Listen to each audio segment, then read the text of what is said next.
Hi everyone, it's your book coach Liisa Kovala here. Grab a cup of coffee and settle in for a discussion about all things writerly. I'm the author of Sister's Winter War and Surviving Stutthof, my father's memories behind the death cave, and I'm an author accelerator, certified fiction, and memoir book coach. As a Finnish Canadian, I also love my coffee. In this podcast, we'll take a coffee break together to chat with authors, publishers, book coaches, marketers, agents, publicists, booksellers, and many others. Welcome to Women Writing. So happy you could join us for a coffee and a chat. In today's episode of Women Writing, I'm chatting with Patricia Westerhof, an award-winning author of The Canadian Guide to Creative Writing and Publishing, Catch Me When I Fall, and The Dove in Bathurst Station. Patricia, who holds an MA in Education and teaches creative writing classes at the University of Toronto's School of Continuing Studies, is also a sought-after writing coach. Hi, Patricia. How are you? I'm well, thanks. How about you? I'm great. Thanks for coming on this episode today. I want to know what you're taking a coffee break from. This morning I was not writing, well, kind of writing, but not working on my novel. Instead, I was catching up on a little bit of volunteer work that I do for PEN Canada's Writers in Exile. And I was working ahead on a presentation that I'm going to be giving at the Women in Publishing Summit with my friend Victoria Hetherington. We're going to be presenting a workshop early in March. It's a virtual conference on writing sex scenes in literary fiction. Nice. That sounds fun and difficult. And I think people would feel like they need to have that workshop because it's a challenge to do that well, for sure. It That's is, exciting. right? There can be a cringe factor that comes in so quickly and easily. So Yeah, it's an art. absolutely. Oh, that's amazing. You're a person who does a ton of things. So not only are you an author, but you teach at University of Toronto School of Continuing Studies. That's a great program. I did a creative writing certificate there. And you're a speaker and you're a book coach, a writing coach. So what brings you the greatest joy in all of these endeavors that you've been doing over the years? For me, it's definitely the combination. I know there are writers who teach or coach because writing doesn't bring in enough income, but I actually love coaching and teaching. It brings me a great deal of joy. I also love the focus and creativity of writing, of being alone and completely entering that world. So for me, the perfect week has a balance among those different activities.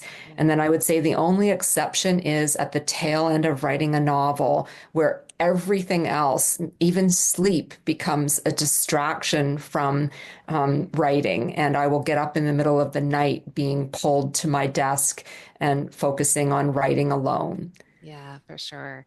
And do you work with any particular genres when you're working with writers, or do you kind of do whatever genre they're working in? I've only worked on narrative, definitely nonfiction and fiction. But even though I write more expository nonfiction, like the Canadian Guide to Creative Writing and Publishing, really my heart is in narrative writing, whether that's narrative nonfiction, creative nonfiction, or fiction. Yeah, absolutely. Oh, interesting. I mean, there's a lot of things that overlap, but also distinctive, right? If somebody's writing memoir or if they're writing creative nonfiction, but that narrative elements, those tools are particularly useful for both fiction and creative nonfiction, I'm sure. When you're teaching at University of Toronto, what courses are you generally covering, or is there a variety of things that you do there? I've been teaching the intro course, which I really enjoy, getting people started, teaching them how to get in touch with their creative selves and launch them forward. I've been teaching a fiction course, and later this year, probably not until the fall, we're going to be launching a course that is about the publishing industry, how to get published. And it's for people who are just starting out. So I know that I think U of T also offers a course that is taught by a literary agent, which is how to get, a full manuscript published. But this is more for people who have short stories or short pieces that they're really just starting, and then maybe they have a book idea, and it's going to be about what are those steps to become a published author. That is brilliant. Where was that all those years ago when I was doing those courses? That is a brilliant idea because I think those are the kinds of questions, especially when you're starting out, right? You really don't even know what you don't know, and just where to start, where to even send your work, how to do that. There's so many questions, and to have a course sort of focused on that, I think that's amazing. Yeah, Awesome. and really, I mean, the same people who I pictured as the audience for the Creative Guide to the Canadian Guide to Creative Writing and Publishing. That title is way too long. Um, are the audience, Yeah. for a course like this, and like you said, like sure the information might be out there somewhere, but how do you even know what questions to ask, and things like with self-publishing being a viable alternative for some people and potentially a way to find an audience, maybe even make some money. But how do you know what's a scam? How do you know, what's a good idea, on whether or not you should pursue traditional publishing or self-publishing? Those are the kinds of things that a course like this is going to help people figure out. Yeah, amazing. Well, and I picked up the book. I have it here actually, and it normally has all kinds of tabs all over the place, but I've taken them out to make it look a little tidier. But I picked it up at, I think, Wordstock Literary Festival a couple of years ago. And again, it's one of those books that some of the information is out there, but it takes an extensive amount of time to go and find all of this and to have it in one place and for it to be Canadian focused, right? Like it's that we might be able to find it, but that's, sort of out of the States and it kind of applies to us, but not exactly. And to have everything in one volume is like incredible. And it's such a great resource, I think, for all the things. And you managed to cover so many aspects of writing and publishing and different genres and the lists of literary agents and presses and all of the things that were, I remember just Googling and just getting, almost can't do this anymore. It's too much information out there and you've gathered it. So what made you decide to write this book? When I started teaching at University of Toronto, I got a memo asking about textbooks and advising us instructors to use Canadian resources wherever possible. And I could think of many, anthologies of short stories, collections of work, to use as sample pieces. But I couldn't think of anything that was a practical guide. I mean, there's something like Betsy Warland's Breathing the Page, which is a beautiful book, but it's more of well, it doesn't have the practical information. And so after I did kind of a search to find out is there something I don't know here, I thought, oh, well, maybe I'll write that book. And then when the pandemic hit, I wasn't feeling particularly creative. So that was like the perfect time to sit down and do a book like this, which is, mostly grunt work. I mean, there's some creativity in crafting things in a conversational and compelling style, but a lot of it is just yeah, grunt labor. Yeah, absolutely. And it is that kind of read that is accessible and enjoyable to read and informative and just, like I say, I go back to it for different sections all the time. I find that really really, really handy. I think it's one of those books every Canadian writer should have on their bookshelf. And a lot of us have, shelves and shelves of craft books and various things, but this one's so specifically for us that I just love it. And I really love the fact that you used writing prompts throughout the book and different things that the reader can try and do. Was there any one of those that kind of stood out for you or that you felt like, oh, this is something that somebody could walk away with and this would be useful? That's a hard question because there's lots. Well, A good place to start is that concept of the common pool of ideas. And I talk in the book about the fact that hovering above us is this pool that we share in common, that if you name a subject, the same thing pops into most people's minds. So, for example, if I asked you to name the animals you might see at the zoo, most people would right away name the big mammals: lion, tiger, elephant, giraffe. And then if you keep thinking, you come up with less usual answers.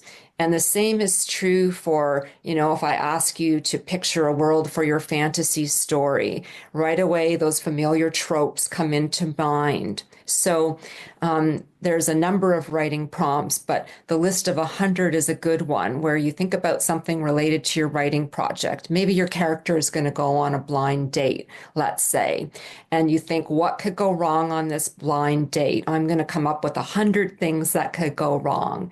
The first 25 are likely to be the kinds of things that we've heard a million times that go wrong on a blind date. They don't look like their profile picture. They're significantly older. They've got bad manners, all of those things. But then as you keep going, you'll get more and more unusual ideas, more interesting ideas, and those real gems might be in the last 25. You can do this too, like even if you're just describing a character, start by describing them the typical way we describe someone, their height, their weight, their hair color, their eye color, and then go beyond that to come up with, describe how they sound, the sounds of their footfalls. Are they heavy? Are they light? What are their worried noises? What's the sound of their laugh? Or describe the way that their face changes as they talk, or exhibit different emotions. So with almost anything, if you just allow those commonplace ideas to come to mind first, and then those are the ideas you're not going to use, and you keep thinking. Because the job of a writer is to go beyond the commonplace. We are supposed to be interesting and not to tell readers what they already know and think, but to give them something fresh and innovative. Oh, I love that. Yeah, I love that idea. And I just know for myself when I'm free writing on a character or a setting or something, and I'm just kind of getting ideas and just going and seeing what comes up, the longer you spend doing that, the more it comes up, right? And all of a sudden you're seeing things in much more detailed, specific ways. And like you say, the first couple ideas just always seem like, oh, well, that's something, but it's not, there's nothing there really. But yeah, I love that idea. And to have if you think of a list of 100, you're bound to have so many fascinating things that maybe you didn't even think about the character before you started. I love that. I'm definitely going to be doing that. That's great. I love that. I was wondering about, I wasn't wondering, but there was a section in the book that was about disappointment. And I thought that was such a great inclusion because it's the reality. Yeah. Can you talk about that a little bit with us? Well, I think anyone who is sending their work out needs to be aware that, the acceptance rate is usually somewhere around 5% or less. Mm. So chances are the bulk of your submissions are going to be rejected. There's just so many people sending work out. And I think you can't take it personally when a publication writes back to say it wasn't a good fit or whatever it is in their form letter. That could well be the case. If you send a piece out to 20 places and it's rejected from all of them, then you should probably look back at the piece and see, can you improve it? Show it to some other people and see, are there ways that you can make it better than it is? And then find 20 more places to send it out to, because I think it really does take perseverance. There's just so much competition for the real estate of literary magazines, or, the time of the literary agent that you're querying. that you need to persevere. Yeah. And you can't let it discourage you. Well, it's natural to let it Yeah. discourage you, but you can't let it paralyze you. You have to move on from there. So, when I get a rejection, I look at the piece, I see if there's anything I can do to tweak it, and then I find somewhere else to send it, all within usually, a week of getting a rejection. Yeah, that makes sense. And yeah, we've heard that story of I think Stephen King, who every rejection letter was sort of put on a nail in the wall and ended up with, piles and piles of them. I think we have to kind of take it with a little grace and be like, okay, this is part of it. And then the wins are that much sweeter. And the rejections, like you say, maybe it's not, it's doesn't fit that particular issue or that magazine or that publisher or whatever it is. So that means we have to do our research too when we're sending things out. Any advice about that process, sending our work to magazines or perhaps to publishers or agents? What do we need to do? Like, Yeah, you're so right. Doing your homework is a way not to waste your time and not to waste the time of the person on the other end. And I think a lot of people just take this scattershot approach, and it you're setting yourself up for disappointment, but you're also just, plugging up the system, really. If you're submitting something to a magazine that only publishes weird horror, yeah, and you've got something, light and inspirational. So it's like all of those magazines, when they beg you, please take a look at some copies of our magazine and see what we actually publish. yeah, And I think you need to take that seriously. And the same goes for querying agents. I know I've heard from my agent that her mailbox gets plugged up with again that scattershot approach of people who are just sending their work to everyone whose email address they can find.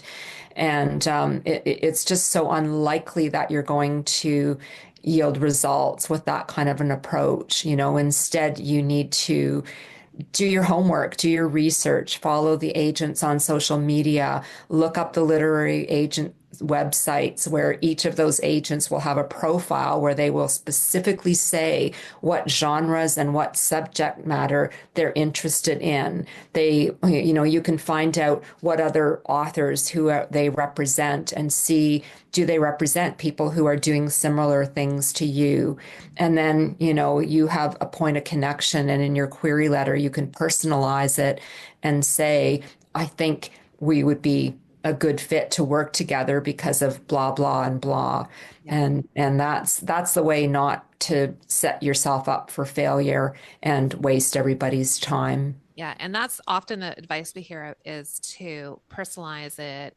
But like you say, that takes work too to figure out what that connection is. And if you're lucky enough to have met somebody or been at a workshop or a conference, then you have sort of something to say that is an actual connection. But yeah, I think that's one of the hardest parts of a query letter to write is doing that. But like, I think you're right. If you do the research and you see how your book would fit into their categories, then you have a better opportunity there for sure. Um, in Canada, we don't have that many literary agents. No, I we don't don't. even know what the number is. Are we? Are We we? have we have about 30. There, I was going to say, are we approaching 50? We're not even. No. It seems like almost impossible. What are your thoughts about that? Or should we continue to push towards getting a literary agent? Should we be looking at smaller presses, self-publishing, hybrid publishing? There's so many options for writers these days, but That's a know big what to question. do. We could talk for an hour about that, but Alone, exactly. ever so briefly, um, I think some people think, oh, well, if there's so few agents here in Canada, I'm just going to get myself an American agent instead. And maybe you can do that, but if a Canadian agent isn't likely to be interested in you, an American one is probably not going to be interested in you either. So, to interest an agent, you have to have a book that is going to have a huge audience, that is quite likely to be a commercial success. So I won't go into all of that, but some genres are more commercially successful than others, are more popular than others. Obviously, if you are a celebrity or if you are someone who has a huge media following, social media following, or whatever, that is more likely to interest an agent. But and you need an agent to submit to the big presses, so the big five in the US and the big three here in Canada. So you can't, there's a small window if you are, I think if you are a historically underrepresented writer, like a BIPOC author, some of the big publishers are opening small periods of time where you can submit directly to them. That's got some problems of its own to do that without an agent. But if you are just starting out, the good news for Canadians is that there are a couple of hundred independent presses here in Canada, many of them supported with grants from the government, from arts councils, and therefore mandated to publish work by Canadian authors. So you're not competing with the thousands or millions of American authors. You're only competing with other Canadian authors. So I think for many people who are just starting out, that's actually good news. And I have heard that it is easier to get a book deal in Canada than it is to get an agent. So if it's your first book and you are eager to connect with an audience and you want to go traditional publishing, I think those independent presses are amazing and they put out beautiful books. Many of them, are award-winning presses, and they have really positive relationships with their authors. They care about them for years, whereas sometimes with the big presses, if you don't sell a lot of books in the first 6 months, they will move on because they put out so many books a year, they don't have time to stick with you. Yeah. So there's sort of pluses and minuses with To the both. big presses and the smaller ones. I'm with a smaller press, and the beauty of it is that one-on-one relationship with the publisher that I think if I was with a bigger press, I wouldn't have. But of course, the bigger presses have a wider reach. So I mean, there's always give and take, trying to figure Yes, out you what you it will is you're make looking for. you will sell more copies and make more money with a large press, Yeah. usually Yeah. almost always than you would with an independent press. So what are your thoughts then about Canadian writers approaching publishers or agents in the States? Like, what is there? I mean, I know that a lot of people do that, and maybe it's like often I'm thinking genre fiction. It's not as based in Canada necessarily, so location maybe doesn't matter. I'm not sure that location does matter anyway, because if we have a great book that's written in a Canadian landscape, I think anyone in the world is going to love that book if it's a great book, right? So that maybe not the right way of thinking of it, but is there something for writers to think about when they're deciding about whether they want to be published in Canada or the States, or some people go to the UK even? I think all of those are options. And again, it comes down to doing your homework. And, a great place to start is just a large bookstore, see what else is being published in your genre and see who's publishing it. So find books similar to what you're writing and see who's putting out that book.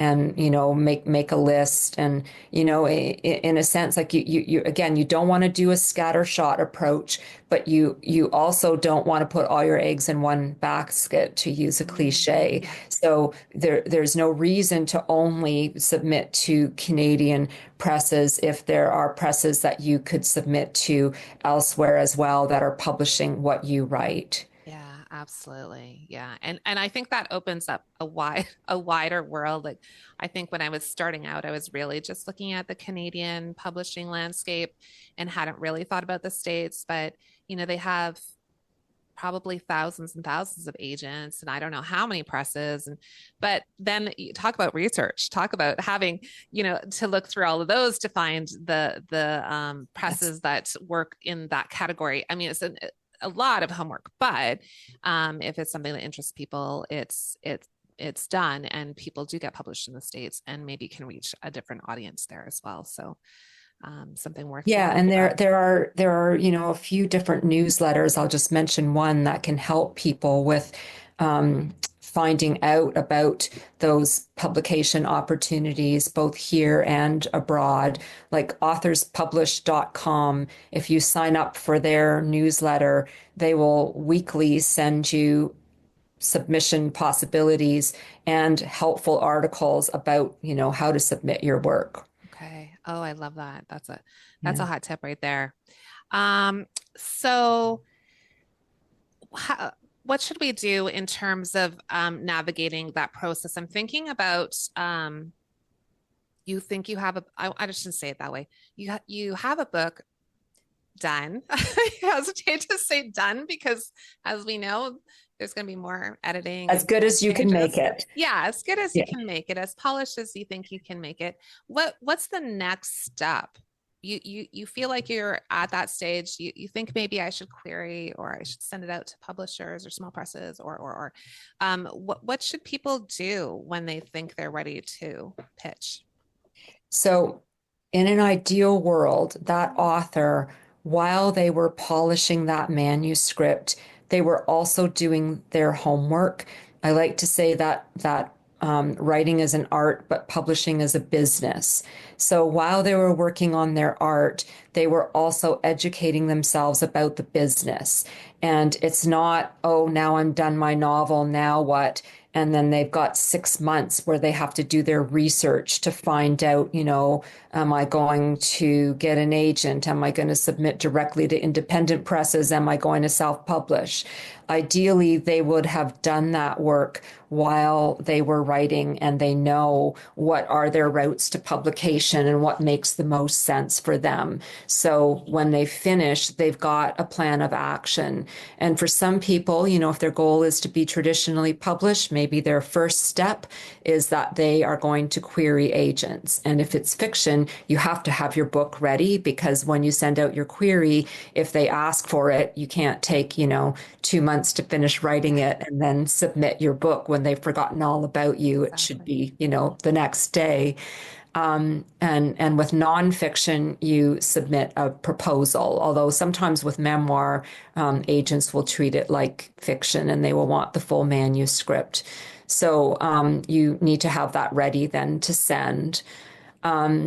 So, maybe you start by trying to get an agent. And if that goes nowhere, then maybe you submit to presses that you don't need an agent for, where you can submit directly. Some people might want to look into self-publication.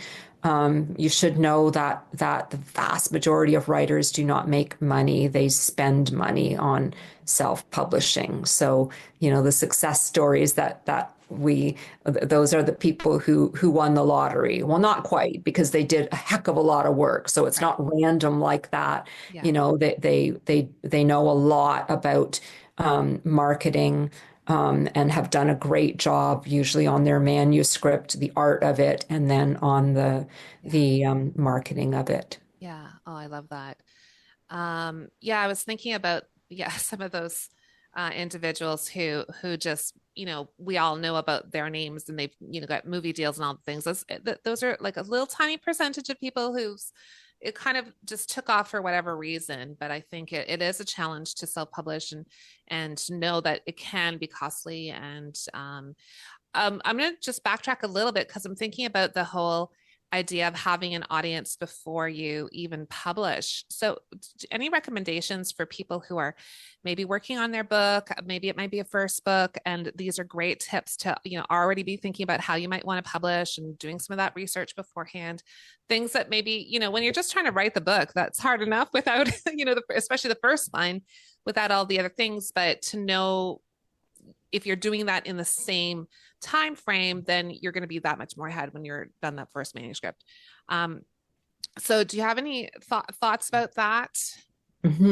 Yeah, people might not want to hear this because writing a book, writing a full manuscript is so much work, but um, getting some short pieces published before you submit your manuscript or your queries to agents will put you ahead. So if you are simultaneously writing short pieces that you can send out, that's going to help you. It's a little bit like, if you're applying for a job, showing that you've done related work in that field is going to put you ahead of other candidates. So it lets the publisher or the agent know that you can write publishable work, and especially if you got it published in the reputable magazines. And there's an appendix in my book that lists a bunch of those magazines, but you can also look at something like, which ones have won magazine awards. So that's a way, it's almost like a calling card in your query letter to be able to say, I've had short fiction published in blank, blank, and blank.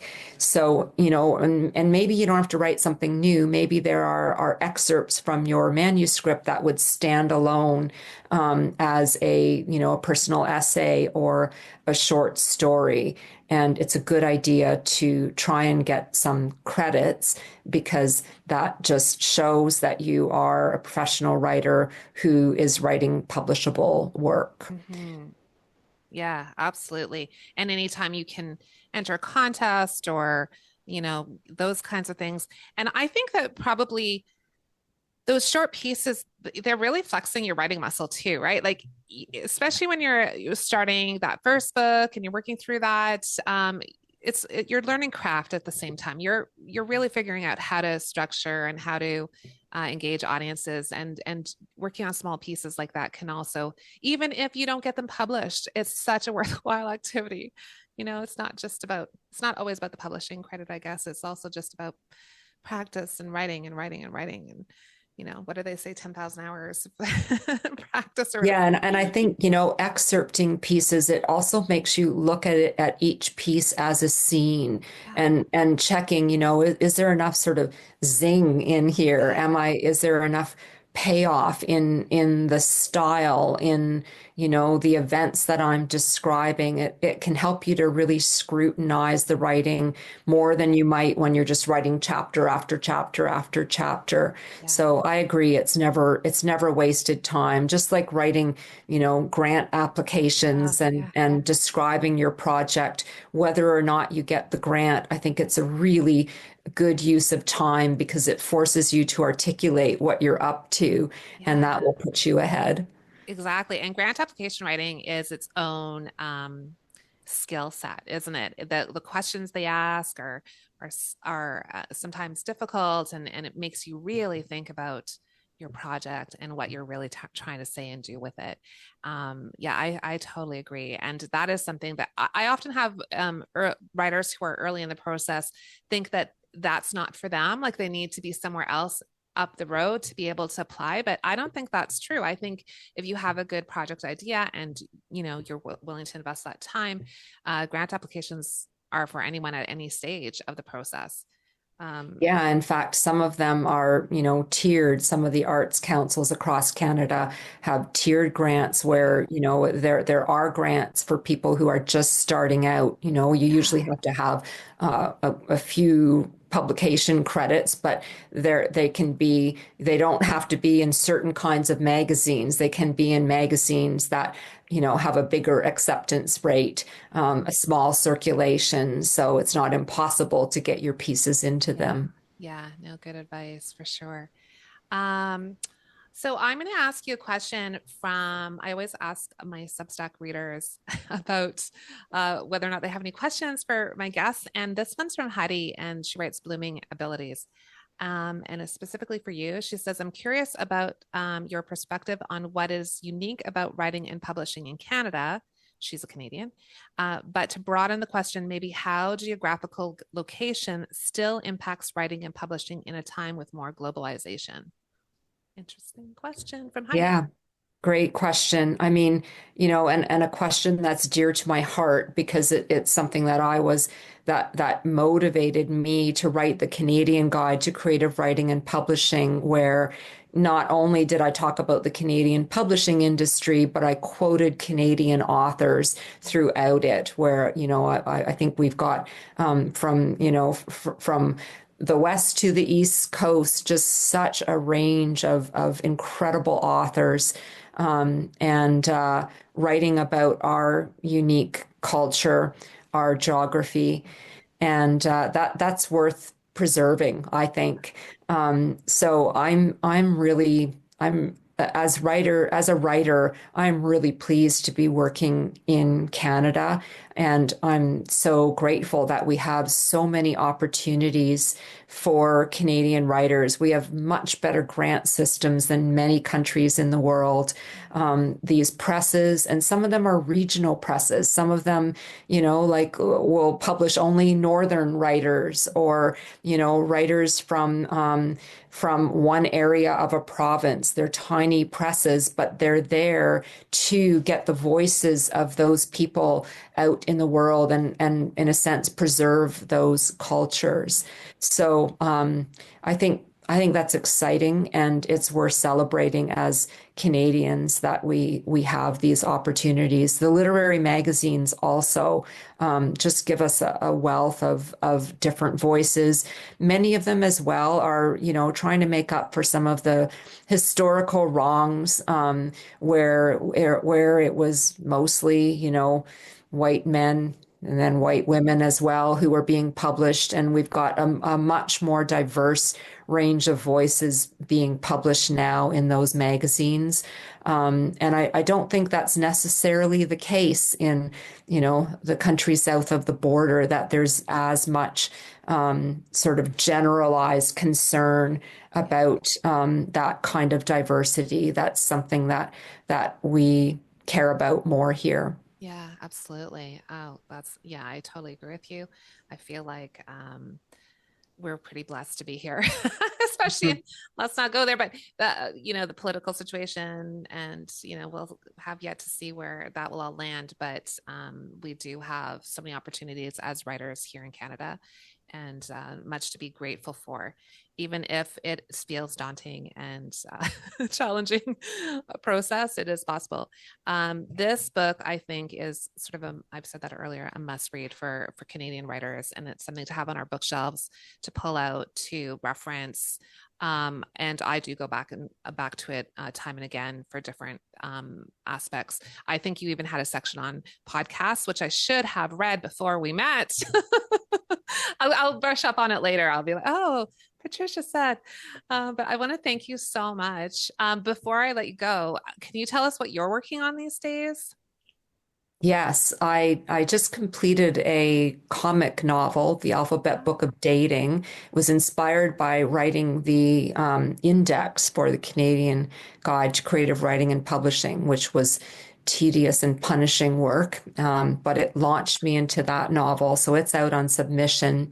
And then I moved from comic into something much more serious. I was at the Banff Center for the Arts just in the late fall, working on a new novel, which I think I'm not ready to talk about yet. Okay. There's that period. I'm Yes. not superstitious, but I talking about it, it might box myself in. Yes. So I all hear I'll you. say is that it's partly set in the Canadian Rockies and has some road ecology. I've been reading a lot of creative nonfiction, environmental fiction or nonfiction as my research for it, and making headway I in love it. that. I love that. I'm looking forward to that. I'm looking forward to both. Well, thank you so much for taking some time out of your busy schedule to chat with us. I know that we could go on and on about publishing and creative writing and all of those things, but you covered so much with us today, and I'm sure there's lots people will take away from this conversation, and I really appreciate it. And Happy New Year.